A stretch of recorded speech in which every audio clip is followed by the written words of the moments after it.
Our visit today needed to take some of the surplus paint back to the Marine Bazaar. Very large inside.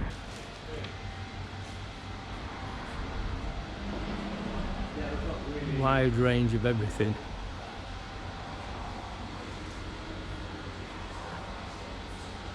Right back to boat and paint sales over in the corner.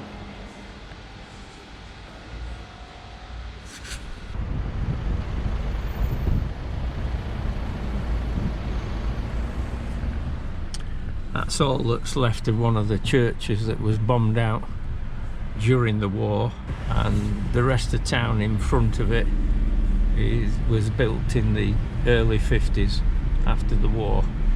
This area was flattened. Plymouth, being a naval port, was a big target for the Germans. My chauffeur for the day, Lynn. Little street down in the Barbican, that's the Plymouth gin distillery with the chimney at the top there. Row of shops down in the Barbican. Looking down, that's the Maritime Inn on the corner.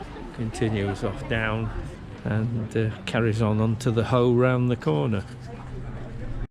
Front view of the Maritime Inn on the Barbican. Down there is the Navy Inn. This end of the Barbican, it leads round to the point where the Mayflower Pilgrims set off for America.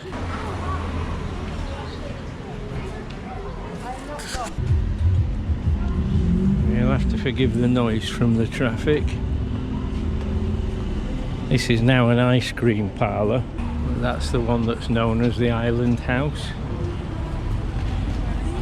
Some of the remnants of signage on some of the properties. So ice creams, coffee, Mayflower gifts, but actually used to be the London and South Western Railway receiving office for goods and parcels to all parts. Now there's an old style sign for you. As you can see, Catterwater Harbour Commissions, the Barbican sign, the Harbour Master's office. This is the boatman's shelter with the Barbican Mayflower plaque, and also all memorials. Sailors lost at sea, fishermen lost at sea.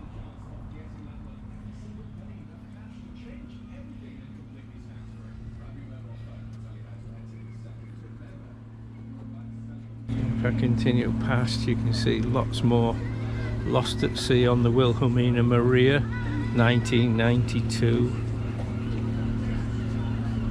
Lots of different sailors lost.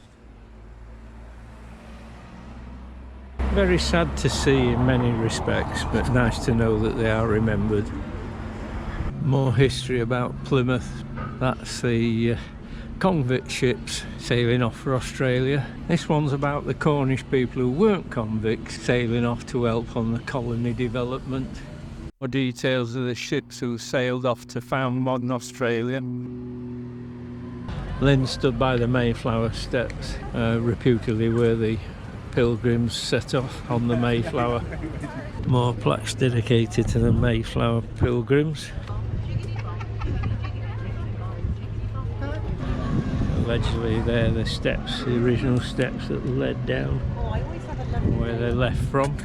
More about the colonisation of North America, Roanoke Island and Virginia, and 1585, a colony under Governor Ralph Lane.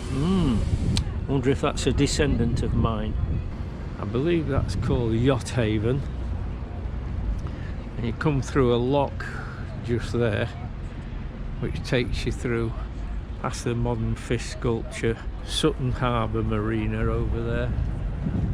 Some of the original harbourside properties now turned into bars overlooking the harbour. The Three Crowns over that side. I tell you what, this is turning into a tour of pubs and we're non-drinkers. Yeah, that's the customs house. You can see coat of arms in the centre. We've got the modern custom house across the road, and this is the old door to the old custom house, 16th century. Round from the custom house and parking in this square, we get to the back of the Maritime Inn, where we more or less started at the beginning. We're back to our vehicle now, so we'll be leaving.